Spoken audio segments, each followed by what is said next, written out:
Hello, this is Cory, Warfield, CEO of Shedwool Scheduling. It's a pleasure to be with you today. To tell you a bit about our firm, Shedwool Scheduling is a smart scheduling platform that was born out of the hospitality industry that's been lucky enough to see adoption in retail, experiential, security, and healthcare. So I think a perceived challenge has been that I had no business experience at all other than finding out if you were hungry what you wanted to eat after 20 years working in restaurants. So no MBA, no college degree. I've done things probably differently than most other people in my position have or would.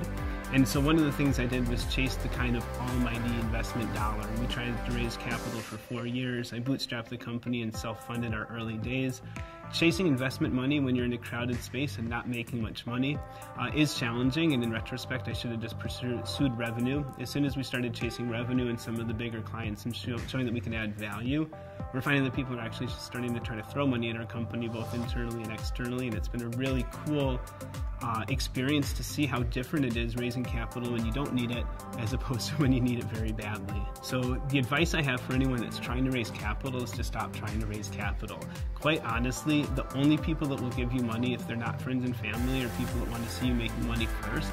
So do whatever you would have needed the money to do. You can start marketing yourself for free on social media. You can start to develop partnerships that cost nothing but a rev share. You can align yourself with different people in different situations that the capital would have gotten you to without it. You then get ahead of the curve and you get into a point where you're very much investable and people start to pursue you. And that's a really strong perspective. So when we first got into the space, I knew it was a crowded space. I didn't realize we had 150 competitors, but what has set us apart, in addition to having a newer technology stack, is a really robust understanding of what people do and do not need in the scheduling platform.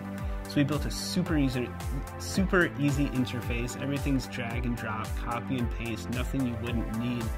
From this beautiful interface, we've been able to work backwards and start to add some of the business logic, some of the artificial intelligence and algorithms to really make Shedwool not only a platform that makes work better, but that makes work smarter.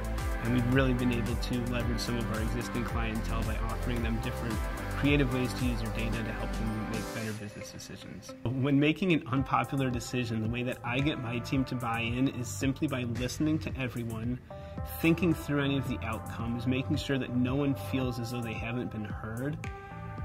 For better or for worse, I then typically do what I hear everyone saying through the lens of what I want to do, and we learn going forward. So I own my mistakes. If people think I should have done something differently, particularly internally, and we do it the way I wanted to and it's a mistake, what I absolutely do is I shine the light on that and let them know that we should have done things their way. I think really just the open communication, the team mentality where I don't need to be right and that's okay.